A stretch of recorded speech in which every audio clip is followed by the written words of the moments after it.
Have you ever found yourself perpetually wired or inexplicably tired, or sometimes, yeah, both?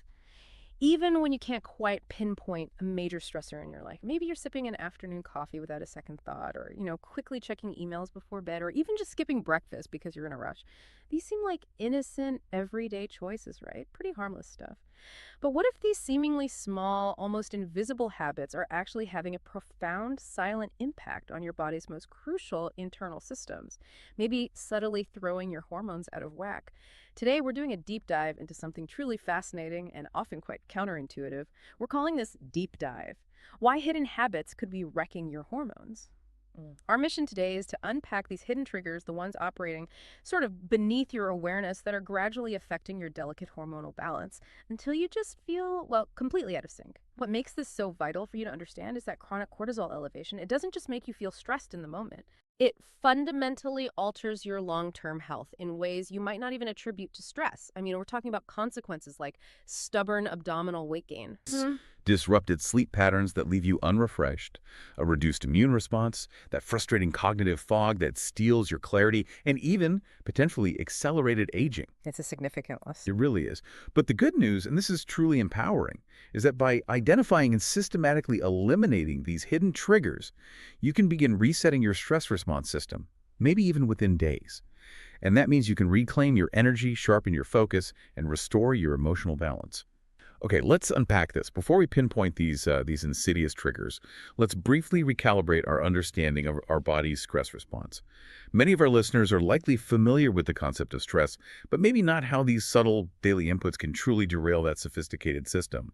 How does our hormonal engine, this HPA axis, typically react, and where do these hidden habits start to, well, gum up the works? Right. Well, what's truly fascinating here is how intricately your body's stress response is designed. It's all controlled by this master communication network we call the HPA axis. It's essentially your brain's command center talking directly to your adrenal glands. Okay.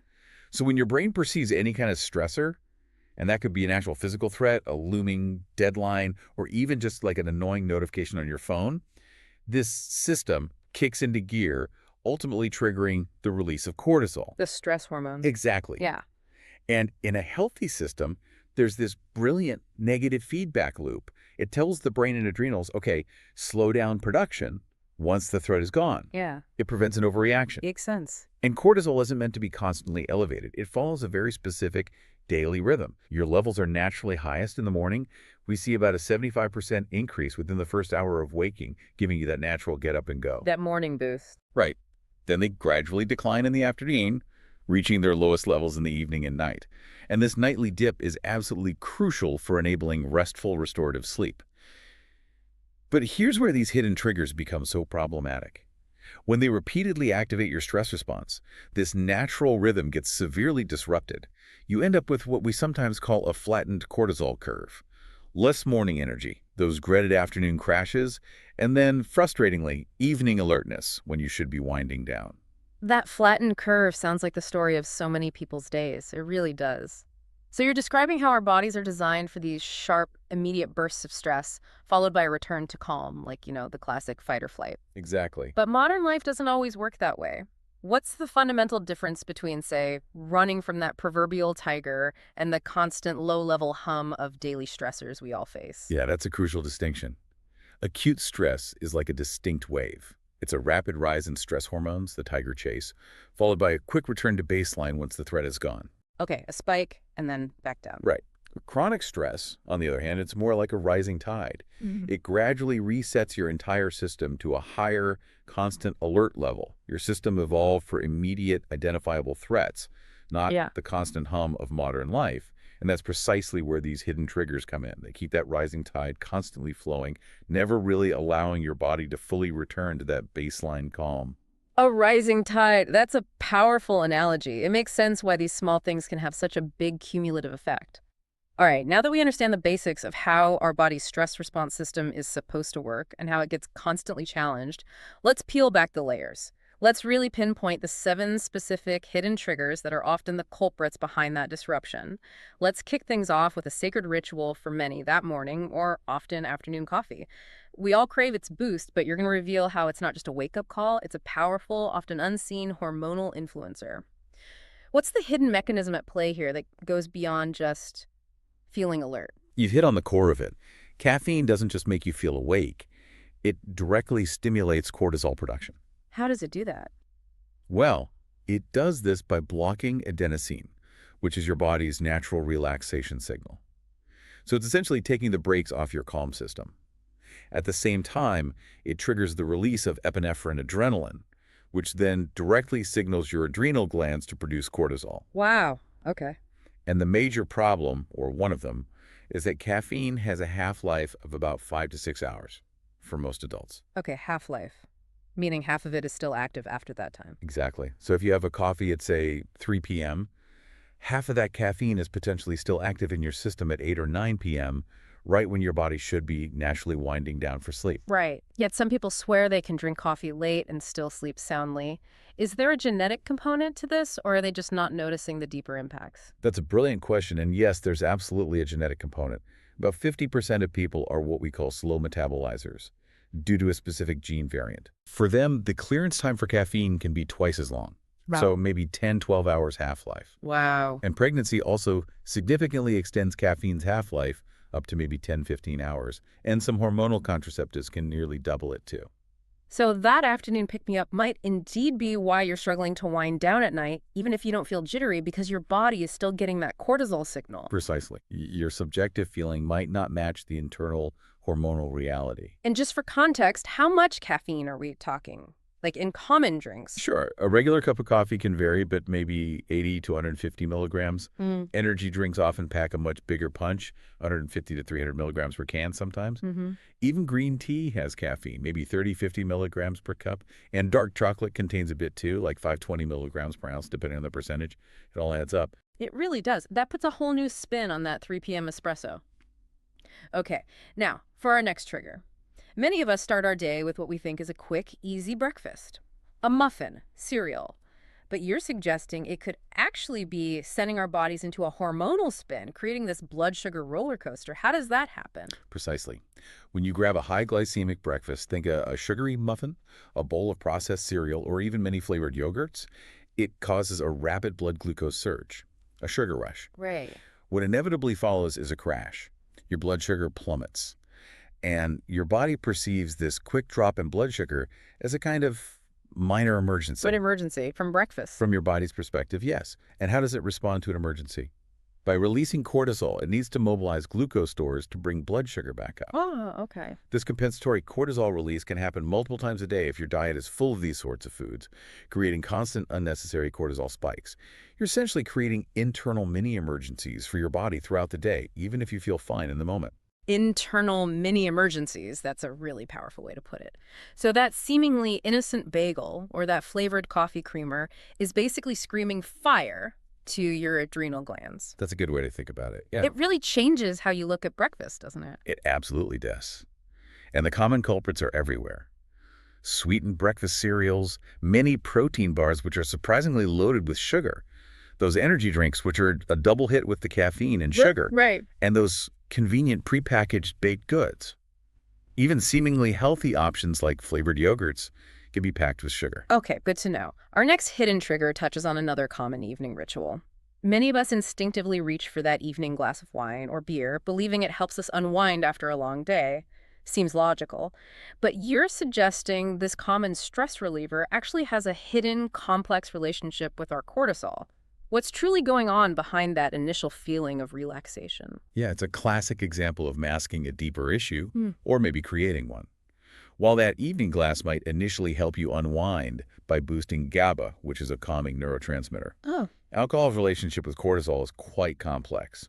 The initial relaxation often masks its stimulating after effects. What happens is that cortisol levels often surge about 6 to 12 hours later as your liver processes the alcohol. Hours later. So like in the middle of the night. Exactly. Yeah. This is precisely why even moderate evening drinking can lead to those frustrating middle-of-the-night awakenings, where you find yourself wide awake at 3 a.m. for no apparent reason. That explains a lot for some people, I bet. It can. And maybe even more concerning, alcohol actively blocks melatonin production, your sleep hormone. It disrupts that crucial cortisol-melatonin balance that's essential for healthy, deep sleep. So that nightcap might actually be setting you up for a restless, unrefreshing night, even if it feels relaxing going down. That's a stark reminder that relaxed isn't always the same as rested. Really important distinction. Now, moving on to sleep itself. We often focus intently on how many hours of sleep we get, aiming for that magic 7 or 8. But you're highlighting that when we get that sleep is just as critical, maybe more so. How does sleep irregularity become a hidden cortisol trigger? Yeah, this is huge. Your body uses sleep onset, the time you actually fall asleep, as a key timekeeper for all your hormonal rhythms. Yeah. It sets the clock.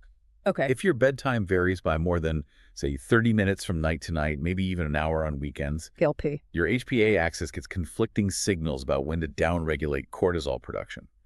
Even if you get enough total hours of sleep overall, an irregular schedule fundamentally confuses your circadian clock.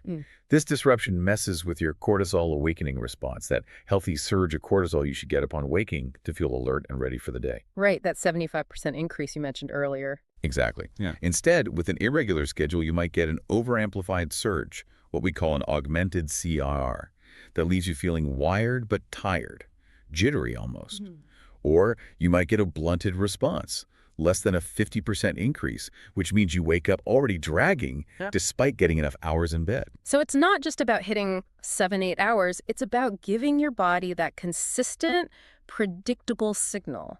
An augmented CR where you're wired but tired, or a blunted one where you're dragging, that perfectly describes those frustrating mornings for so many people. It really does. Your sleep-wake schedule is truly the foundation upon which your entire hormonal architecture is built. When that foundation shifts daily, the whole structure becomes unstable. Makes sense. Okay, this next one hits incredibly close to home for so many of us in our digital age.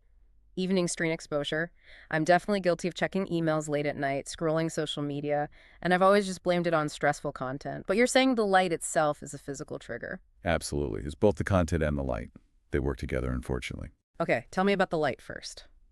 The blue wavelength light, specifically in the 450, 495 nanometer range, which is emitted by our phones, tablets, computers, even some TVs. It directly signals your brain's master clock, the SCN, that it's still daytime. This effectively suppresses melatonin production, your darkness hormone, and it maintains cortisol alertness. It keeps you physiologically awake. A study published in Clocks and Sleep found that just 90 minutes of smartphone use in the evening elevated next morning cortisol and significantly reduced sleep quality. 90 minutes? That's not even that long for many people. Not at all. But you're right, it's not just the light. The content you consume creates additional cortisol pressure. Each notification ping, every controversial post you see, or that late-night work email demanding attention. It creates a microspike in cortisol. Right. While each individual spike might be small, the cumulative effect of dozens of these digital interruptions creates a significant digital stress load. Digital stress load that perfectly captures that subtle, persistent pressure many of us feel. Wow. So, yeah, your evening scroll or that late-night email check isn't just mentally engaging. It's physically telling your body to stay awake and alert. Okay, so we have screens. Now, sometimes the stress isn't just inside your head or on your screen. It's all around you physically. How do seemingly minor annoyances like environmental noise and thermal discomfort, being too hot or too cold, become significant hormonal stressors? Yeah, they really chip away at your system. The background hum of modern life traffic noise, office chatter, the refrigerator buzzing, maybe even a neighbor's dog barking intermittently. It maintains a low-level sympathetic nervous system arousal. Your auditory system remains vigilant, releasing cortisol even during sleep.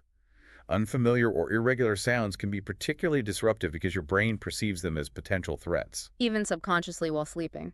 Absolutely. Yeah. Similarly, thermal discomfort, whether you're slightly too hot or too cold, demands constant physiological adaptation from your body. Your body has to work harder to maintain its core temperature. Your optimal sleep temperature range is surprisingly narrow. For most people, it's somewhere between 65, 68 degrees HOR or about 18, 20 degrees C. That's quite cool. It is. And many bedrooms are warmer than that. Yeah. So the seemingly minor constant annoyances of your environment can truly add up to significant chronic hormonal stress. It's part of that rising tide. So it's the constant adaptation, that low-level hum that adds to the rising tide you mentioned earlier. Okay. This next one might surprise many listeners because it seems so far removed from hormonal regulation, what you call nature deficit. Why is simply not being in nature enough or often enough such a vital and perhaps overlooked cortisol trigger? This feels like it gets into some really fascinating evolutionary stuff. It does. And it's perhaps the most ancient trigger of all, in a way. Nature deficit refers to insufficient exposure to natural settings, green spaces, forests, water, etc. There's a concept called the biophilia hypothesis, which suggests humans have an innate, deeply ingrained need to connect with nature and living systems. It's in our biology. Biophilia, love of life, basically. Essentially, yes. Mhm. And when this connection is absent, our stress regulation suffers profoundly. We become dysregulated. A landmark study actually found that just a 15-minute forest sitting or walking session led to a significant reduction, about 13.4% to 15.8% in salivary cortisol compared to being in urban settings. 15 minutes. That's incredible. Yeah. Just sitting or walking gently. Yes. It acts like a primal reset button for our nervous system.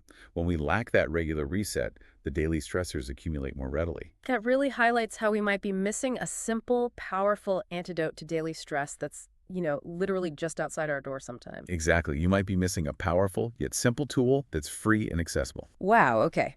We've covered the 7 hidden triggers, and it's clear these aren't just minor inconveniences. They're actively reshaping our hormonal landscape. Hmm. But listeners might be wondering, how do I figure out which ones are impacting me personally? It seems overwhelming. We've got a systematic approach for that, right? One that turns you into a detective in your own life. That's right. It's about self-awareness first. The first step is what we call a 3-day trigger audit. It sounds formal, but it's just about observation. You'd log your morning, midday, and evening habits, everything from your wake-up time, when you have your first coffee, what you eat for breakfast, screen use times, when you get outside, your bedtime. Just tracking the basics. Exactly. This helps you map your daily routine against these potential triggers we've discussed. Then you can analyze your cortisol pattern, subjectively at least, rate your energy levels on a scale of 1 to 10 at key times, upon waking, mid-morning, after lunch, late afternoon, evening, and bedtime. And patterns emerge. Patterns definitely emerge. For example, low morning energy, a big afternoon crash, and then maybe an evening second wind. That could point towards disrupted circadian rhythms, maybe from screens or inconsistent sleep. Okay, so it's about seeing your own unique patterns. And you also mentioned specific audits for things like sleep and technology. How would that work? Yes, you can get more granular. Conduct a sleep-wake consistency analysis. Just track your bedtimes and wake times for a week. If they vary by more than 30-60 minutes regularly, especially between weekdays and weekends, that's a significant trigger right there. Simple but revealing. Very. And a technology exposure audit is crucial in our modern world. Note your total screen time, but more importantly, when you last use screens before bed, and maybe how often you find yourself checking notifications compulsively. Finally, you could even do a simple cortisol trigger assessment.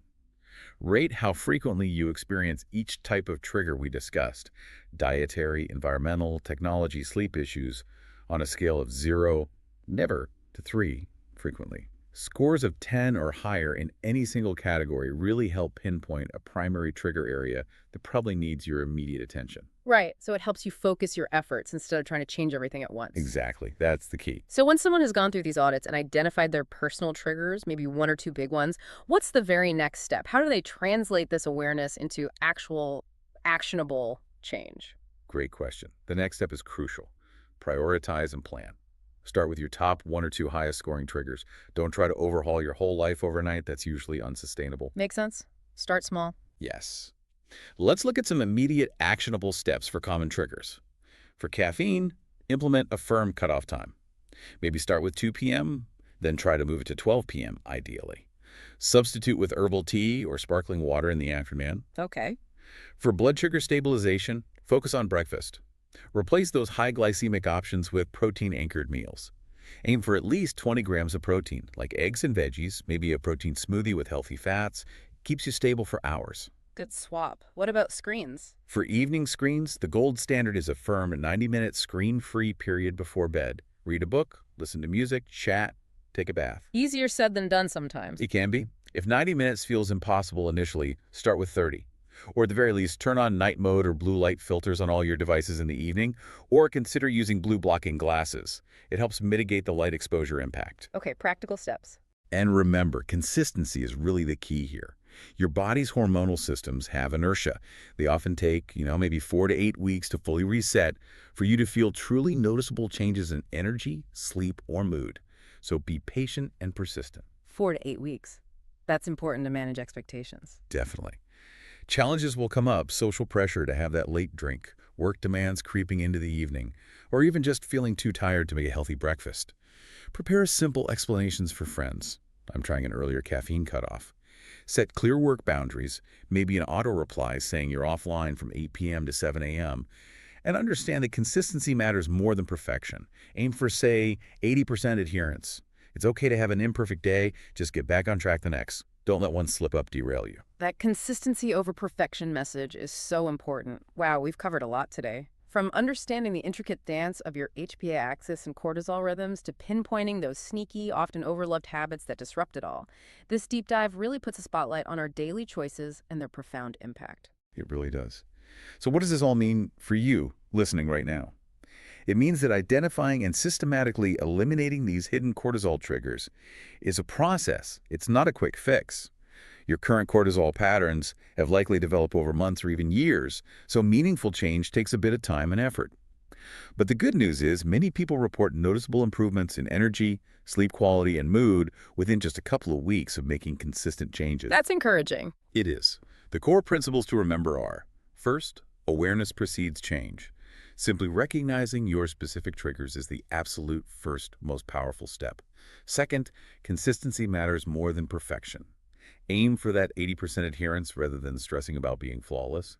Third, your body will give you feedback, so pay close attention to how your energy, sleep, digestion, and mood respond as you make changes. Listen to those signals. And finally, personalization is key. Your trigger profile and the optimal solutions that work for you are unique. What works for one person might not work for another, but the long-term payoff is huge. Restored natural rhythms, reclaimed energy and focus, better sleep, improved mood, and overall enhanced well-being. That's a powerful promise. Your journey to balance cortisol levels starts now. After listening today, which hidden habit will you tackle first to reclaim your well-being? We encourage you to reflect on your daily routine, maybe do a mini audit like we discussed, and choose one small, consistent change that could make a world of difference for your hormones. Thanks for diving deep with us.